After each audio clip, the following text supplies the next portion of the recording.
복된 자리, 또 청년 예배 나온 우리 모든 청년들을 환영하고 축복합니다. 날씨가 이제 봄이 아니라 완전 여름 같은 날씨인데요. 우리 봄이 가기 전에 한 번 더 좀 오그라드는 멘트를 한번 하고 시작하겠습니다. 너는 나의 봄이다. 이렇게 앞에 분에게 축복하고 시작하겠습니다. 서로에게 봄이 되어주는 우리 청년 이부 공동체 되기를 축복합니다. 우리 사사기 8장 29절에서 9장 6절까지 말씀 우리 같이 읽고 말씀 나누겠습니다. 사사기 8장 29절에서 9장 6절까지 말씀입니다. 제가 가진 성경은 구약성경 376페이지에 있습니다. 제가 한 절, 우리 청년들이 한 절씩 교독하시고 마지막 절은 함께 읽도록 하겠습니다. 요아스의 아들 여룹바알이 돌아가서 자기 집에 거주하였는데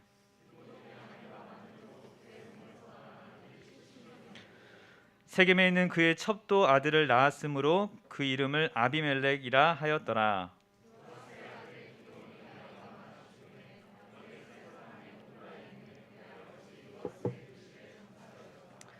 기드온이 이미 죽음에 이스라엘 자손이 돌아서서 바알들을 따라가 음행하였으며 또 바알브릿을 자기들의 신으로 삼고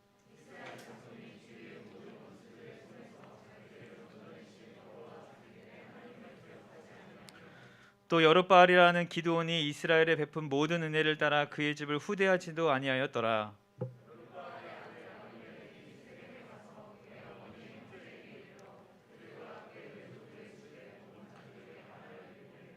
청하노니 너희는 세겜의 모든 사람들의 귀에 말하라. 여룹바알의 아들 70명이 다 너희를 다스림과 한 사람이 너희를 다스림이 어느 것이 너희에게 나으냐.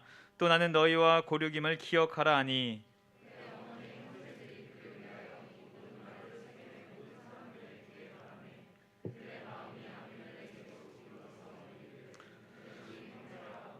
바알브리 신전에서 은 70개를 내어 그에게 주매 아비멜렉이 그것으로 방탕하고 경박한 사람들을 사서 자기를 따르게 하고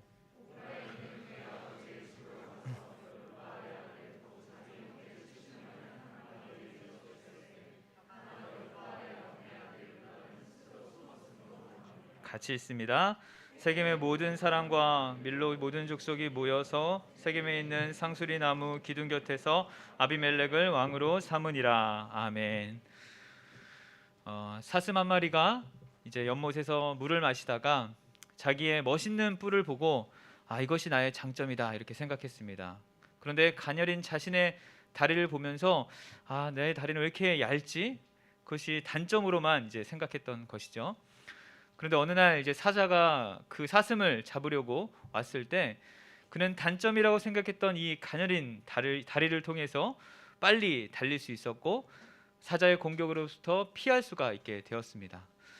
또 어느 날 또다시 사자가 찾아왔는데 그는 자신이 단점이라고 생각했던 그 가녀린 다리를 가지고 다시 도망가기 시작했는데 큰 숲을 만나 자기가 장점이라고 생각했던 그 뿔이 그 숲에 걸려서 끝내는 죽게 되었다. 이런 이야기가 있습니다. 자신이 생각했던 장점이 오히려 약점이 되고 자기가 생각했던 약점이 오히려 강점이 되는 그런 이야기입니다. 우리 인간이 가진 최대의 장점이 지능이다 이렇게 이야기하죠. 높은 지능으로 이제 기술이 발전되어서 오늘날 이렇게 화려한 문명이 우리 가운데 주어졌습니다. 그런데 그렇게 화려한 문명 뒤로는 여전히 환경이 오염되어 있고 생태계가 파괴되는 그래서 많은 질병들이 가득하는 그런 우리 현재를 맞이하게 됩니다. 오히려 그렇게 높은 지능을 가진 우리가 스스로를 망치게 되는 그런 약점을 가지게 된다는 것이죠. 아마 우리 청년들 모두에게 각자가 가지는 장점과 단점이 있을 것입니다. 어떤 친구들은 공부를 잘하고 어떤 친구들은 운동을 잘하고 또 어떤 친구들은 잘 먹고 또 어떤 친구들은 말을 잘하고 다양한 장점들이 우리 가운데 있는데 우리는 이런 우리의 강점이 오히려 약점이 될 수 있다는 것을 늘 기억해야 합니다. 성경에서도 이렇게 고백하는데요. 고린도전서 10장 12절의 말씀인데 그런즉 선줄로 생각하는 자는 넘어질까 조심하라. 늘 우리의 삶 속에서 교만보다는 겸손한 마음을 가지고 살아가야 한다라는 것을 우리에게 알려주고 있죠. 오늘 본문은 이스라엘의 5번째 사사인 이 기드온의 결말, 끝 이야기라고 할 수가 있습니다. 다 기억하시죠? 사사 이름 한번 외워볼까요? 시작. 다시 자신 있게 시작. 옷의 삼득이 돌야 입입 엘압 삼. 옷의 삼득이까지만 외우면 우선 성공입니다. 옷 온니엘 에 에훗 옷의 삼 삼손 아니죠? 삼갈 옷의 삼드 옷의 삼드 기 기드온. 우리가 지난주까지 기드온을 함께 살폈는데 오늘은 이 기드온의 마지막 결말 이야기입니다. 이스라엘의 다섯 번째 사사였던 이 기드온이 300명만 데리고 14만 4천 명이라는 그 미디안의 엄청난 숫자를 이기게 됩니다. 아마 처음에 이 기드온이 300명만 데리고 전쟁에 나가겠다라고 했을 때 이스라엘 백성들이 말도 안 되는 싸움이라고 생각했을 것입니다. 그런데 그들이 엄청난 이 대전쟁을 치르고 승리로 돌아오자 이스라엘 백성들이 오히려 이제 기드온과 그의 후손들에게 자신들을 다스려 달라고 요청하게 됩니다. 우리 같이 본문 앞쪽인 8장 22절을 같이 읽어보겠습니다. 우리 본문 앞장 8장 22절이에요. 같이 읽겠습니다. 시작. 그때 이스라엘 사람들이 기드온에게 이르되 당신이 우리를 미디안의 손에서 구원하셨으니 당신과 당신의 아들과 당신의 손자가 우리를 다스리소서 하는지라. 아멘. 여기서 우리는 또다시 이스라엘 백성들의 참 무지한 모습을 보게 됩니다. 여러분, 그 전쟁 누가 하셨습니까? 하나님께서 그 모든 전쟁을 이끌어 주셨습니다. 그럼에도 그들은 그 전쟁이 누가 했는지 전혀 알아채지 못하고 또다시 눈에 보이는 그냥 기드온과 그의 후손들을 왕으로 삼고자 하는 것입니다. 여전히 우리의 사사 되시는 하나님을 보는 것이 아니라 눈앞에 놓여 있는, 내 눈앞에 보여 있는 그 현실만 바라보는 그 이스라엘 백성들의 참 연약하고 답답한 모습입니다. 사실 이러한 이스라엘 백성들의 제안은 조금은 놀랍게 여겨집니다. 원래 그들이 어떤 사람들이었습니까? 애굽에서 애굽 왕을 섬기면서 종노릇 하던 사람들이었어요. 그런 모습에서 하나님이 해방시켜줘서 이제는 자유의 모습이 되었는데 오히려 왕으로 삼고자 하는, 다시 종으로 들어가려고 하는 그런 참 어리석은 모습을 우리가 보게 되는 것입니다. 여러분, 우리의 모습은 어떻습니까? 우리가 하나님을 믿고 구원받은 백성으로 살아가는데 그렇게 자유한 몸으로 이 땅 가운데 살아가야 하는데 여전히 다른 것을 왕으로 삼고 종의 모습으로 살아가고 있진 않으십니까? 하나님께서 우리를 하나님의 자녀로 살아갈 수 있도록 그리스도인으로 이 땅 가운데 평화를 누리며 살아갈 수 있도록 이끌어 주셨는데 여전히 내 마음대로 왕으로 다른 것을 삼고 종의 모습으로 살아가는 우리 모습이 많이 있다는 것입니다. 이러한 이스라엘의 백성들의 요청에 이제 기드온이 대답을 하는데요. 우리 아까 읽었던 8장 22절 다음 절 23절을 함께 읽어보겠습니다. 23절이에요. 같이 읽겠습니다. 시작. 기드온이 그들에게 이르되 내가 너희를 다스리지 아니하겠고 나의 아들도 너희를 다스리지 아니할 것이요 여호와께서 너희를 다스리시리라 하니라. 이스라엘 백성들이 왕이 되어 달라는 이 요청에 이 기드온이 단칼에 거절을 합니다. 우리는 너희를 다스리지 않겠다. 하나님만이 우리의 왕이 되어 주실 거다. 이렇게 이야기합니다. 참 달콤한 요청 아닙니까? 자신들의 왕이 되어 달라는, 자신들의 지도자가 되어 달라는 이 요청이 참 누가 봐도 이렇게 거절하기가 어려운 유혹일 것입니다. 우리도 살아가다 보면 이런 유혹을 많이 받게 됩니다. 하나님이 하셨음에도 마치 내가 한 것처럼 그렇게 생각하는 유혹이 우리 가운데 종종 찾아온다는 것입니다. 인간의 눈으로 인정받는 것 같고 왠지 다른 사람들보다 무엇인가 된 것 같이 그렇게 착각을 하게끔 하는 유혹이 날마다 우리에게 찾아온다는 것입니다. 여러분, 그런데 그럴 때 우리는 조심해야 돼요. 그럴 때 넘어질 수 있는 아주 절호의 기회라는 사실을 우리는 기억해야 합니다. 기드온이 바로 그런 유혹 앞에 넘어지게 됩니다. 23절만 딱 우리가 보면은 역시 사사 기드온이구나. 기드온의 믿음이 참 대단하구나 이렇게 생각할 수가 있는데 바로 뒤에 이어지는 기드온의 말을 보면 그 말이 단지 예의상 했던 말이라는 것을 우리가 쉽게 이해할 수가 있습니다. 우리 24절을 같이 읽을까요? 이어지는 8장 24절입니다. 시작. 기드온이 또 그들에게 이르되 내가 너희에게 요청할 일이 있으니 너희는 각기 탈취한 귀고리를 내게 줄지니라 하였으니 이는 그들이 이스마엘 사람들이므로 금 귀고리가 있었습니다. 기드온은 왕이 되지 않을 것이다 이렇게 이야기하면서 그들에게 한 가지 요청을 합니다. 어떻게 보면 이 요청을 하려고 예의상 내가 너희들의 왕이 되지 않을 거야 라고 했다는 것을 우리가 알 수가 있는데, 적들에게 탈취한 금고리를 우리에게 바치라는 것입니다. 여러분 기억나십니까? 출애굽할 당시에 이스라엘 백성들을 모세가 이제 십계명을 받으러 시내산에 올라갔을 때 아론이 그의 백성들에게 요구한 것이 있어요. 그것이 무엇입니까? 금고리였습니다. 똑같이 기드온은 금고리를 그들에게 요청하는 것입니다. 기드온은 말로는 내가 왕이 되지 않을 거다라고 하면서도 그의 마음속에는 왕이 되고자 하는 마음이 가득했어요.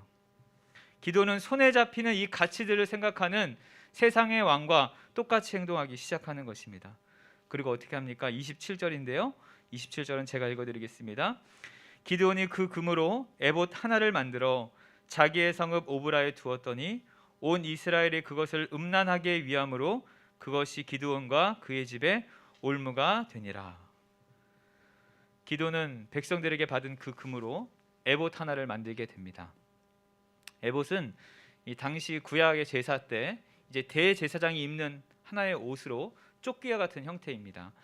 이것은 제사장이 입을 수 있는 것이 아니고 대제사장, 당시에 대제사장만 입을 수 있는 아주 권위의 상징을 가지는 것이었어요. 에봇은 당시 고대 애굽이나 또 메소포타미아에서도 신들이나 혹은 고위 공직자들만 입을 수 있는 권위의 상징이 있는 그런 것이 바로 에봇이라는 것입니다. 기드온이 에봇을 만들었다는 것은 그가 왕이 되고자 얼마나 노력했는지를 보여주는 것입니다. 더욱이 오늘 읽은 구절에 보니까 에봇을 하나님의 성전에 두는 것이 아니라 어디에 두게 됩니까? 오브라. 이 오브라는 자기의 성읍이 있는, 이 기드온이 머물고 있는 그 성읍인 것입니다. 권위를 상징하는 그 에봇을 자기 성읍에 두게 되는 것이에요. 비록 왕이 되어달라는 그 요청은 거절했지만 실제로 그는 마음속에 왕이 되고 싶어 했습니다. 이스라엘 백성들이 미디안 군대를 이기고 이 빼앗은 그 전리품을 바친 이 귀고리로 만든 이 에봇을 자기 성읍에 두면서 많은 이스라엘 백성들이 그것을 보기 위해서 찾아왔을 거예요. 그리고 그것에 절하기 시작했다는 것입니다. 27절에 보니까 음란하게 위하였다 이렇게 기록하고 있는데, 음란하게 위한다는 것은 우상 숭배를 할 때 우리가 사용되는 용어입니다. 그러니까 이스라엘 백성들이 이 에봇을 우상 숭배하기 시작했다는 것이에요.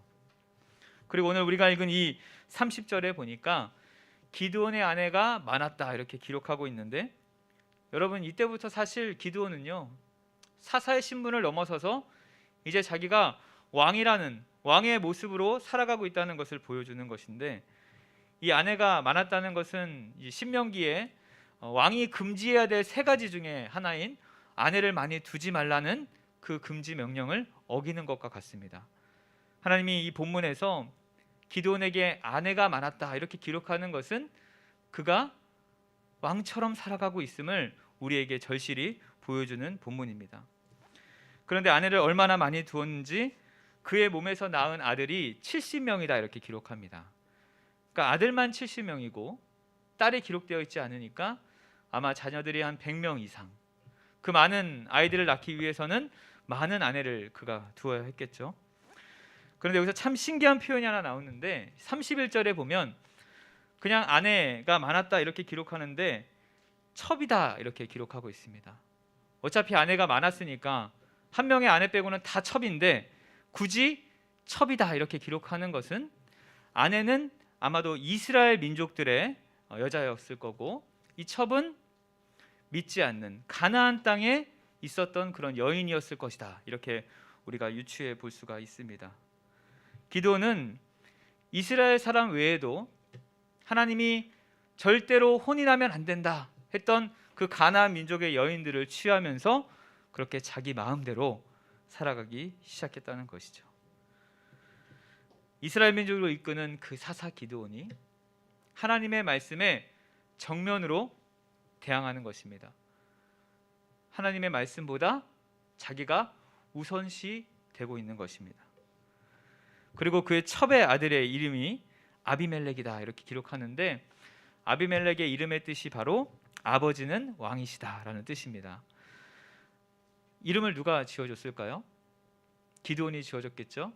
기드온은 아들의 이름을 지으면서도 그 마음속에 아버지는 왕이시다, 그를 보면서 내가 왕이다, 이런 생각을 했다는 것입니다. 기드온은 처음에 그에게 임했던, 비록 눈에 보이지는 않지만 성령으로 옷 입혔다면, 이제는 그냥 눈에 보이는 그 에봇을 바라보며 왕처럼 살아가는 것입니다. 여러분, 혹여나 여러분 삶 속에 지금 굉장히 좋은 것으로 가득하다면 그때를 조심하시기 바랍니다.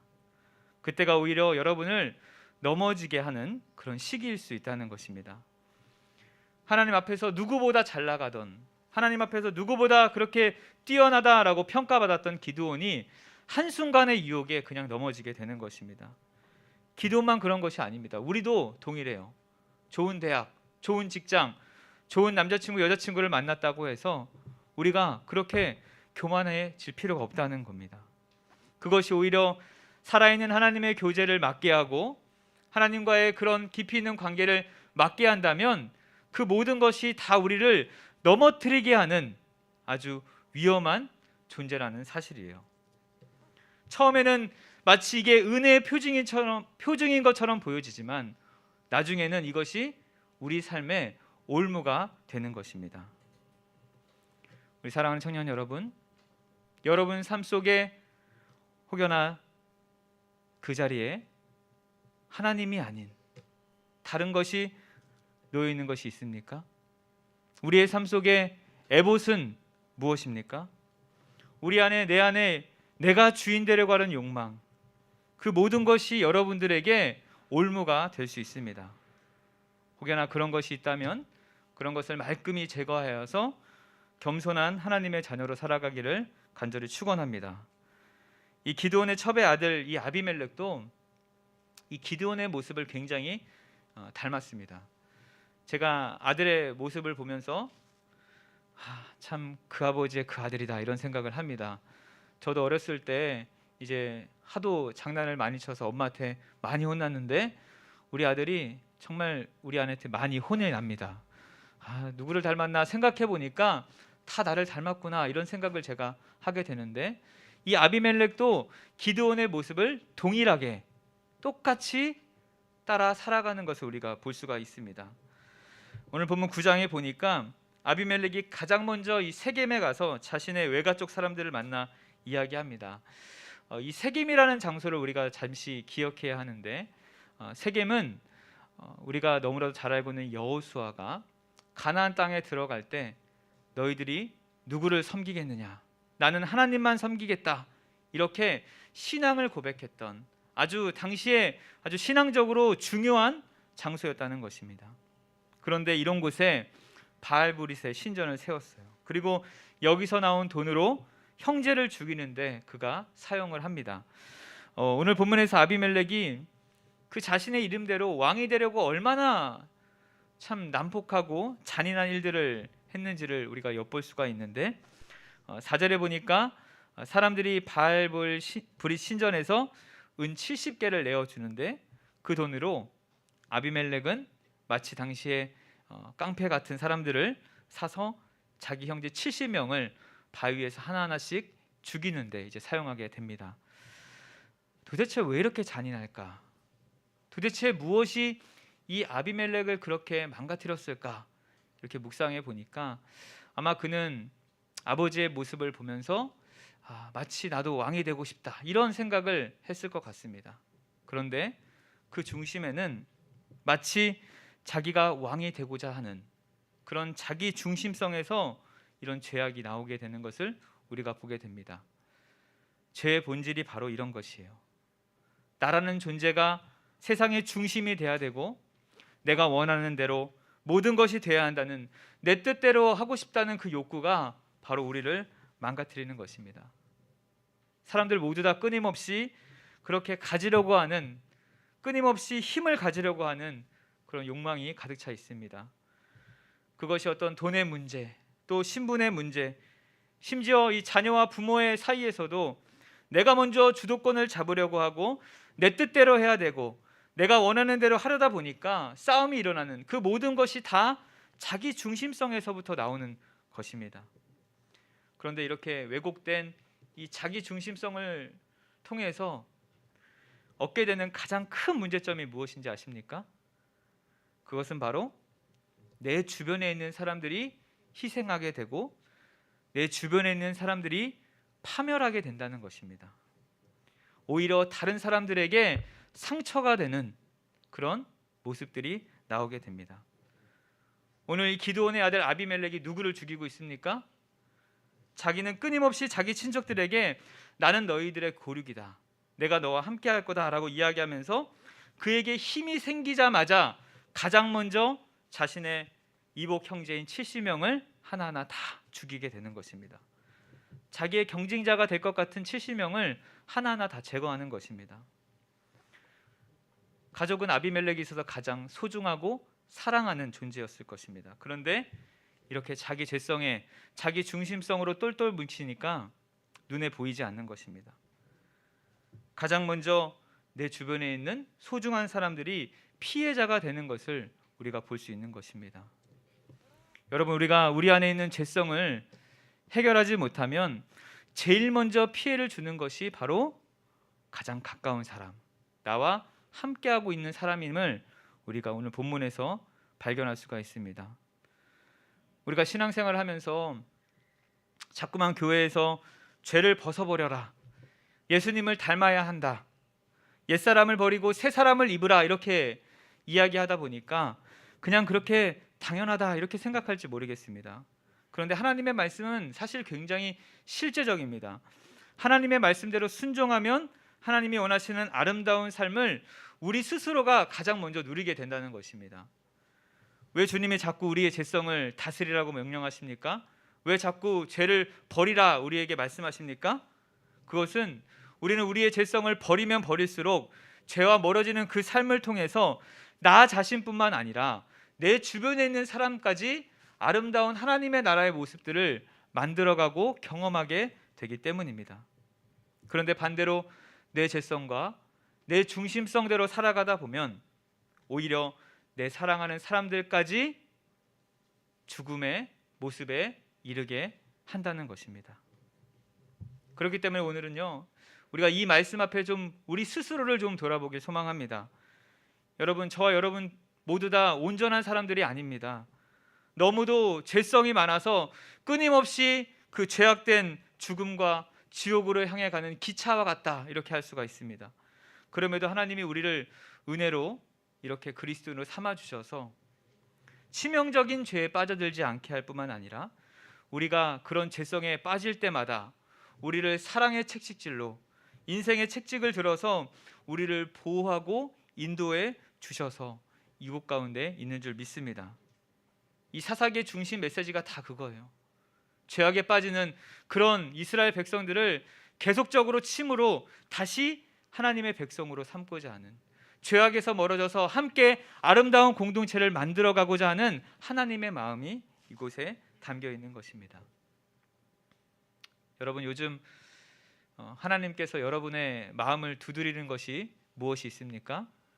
하나님의 말씀을 통해서 자꾸만 깨닫게 하는 죄악이 뭐가 있습니까? 오늘 그것을 가지고 좀 같이 기도하기를 원합니다. 하나님, 저를 좀 불쌍히 여겨주시고 하나님의 능력을 힘입어서 저의 연약한 이 죄성이 다 십자가에 못 박히고 오직 예수 그리스도 안에서 새로운 피조물로 새롭게 지음받는 존재로 살아갈 수 있는 은혜를 더하여 주시옵소서. 저는 이 말씀을 오늘 준비하면서 지난 한 주 고난주간 또 부활주의를 통해 깨달은 주님을 묵상할 수밖에 없었습니다. 우리 예수님이 그 예루살렘에 입성할 때 호산나 호산나 찬양하는 그들을 보면서 그냥 세상의 왕으로 군림할까? 그냥 편하게 그냥 세상의 왕으로 살아가고 싶었을 것입니다. 아무것도 모르는 군인이 찾아와서 예수님의 뺨을 때리고 사람들이 욕하고 비난할 때 그냥 내가 가진 능력을 다 발휘해서 그들을 다 휩쓸어 버릴까? 만약 저라면 가진 능력을 다 발휘해서라도 내가 온 세상의 왕이다, 이것을 보여주고 싶었을 것입니다.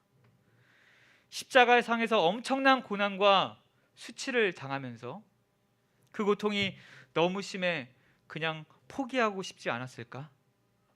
만약에 저라면 하나님께 하나님, 저 이거 못하겠어요, 그냥 다른 방법으로 구원해 봅시다, 이렇게 제안했을 것 같습니다. 그런데 우리 주님은 그렇게 세상을 다스리지 않은 것입니다. 욕심과 욕망으로 가득 찬 세상에서 자기 중심성으로 살아가는 것이 아닙니다. 예수님은 오직 하나님의 말씀으로 살았던 것입니다. 이것이 이 세상에 오신 겸손한 왕의 모습인 것입니다. 자기 생각, 자기 방법, 자기 노력, 자기 욕망이 아니라 하나님 아버지의 그 말씀을 따라 순전하게 한 걸음 한 걸음 걸어가는 것이 바로 겸손한 왕으로 오신 예수님의 모습인 줄 믿습니다.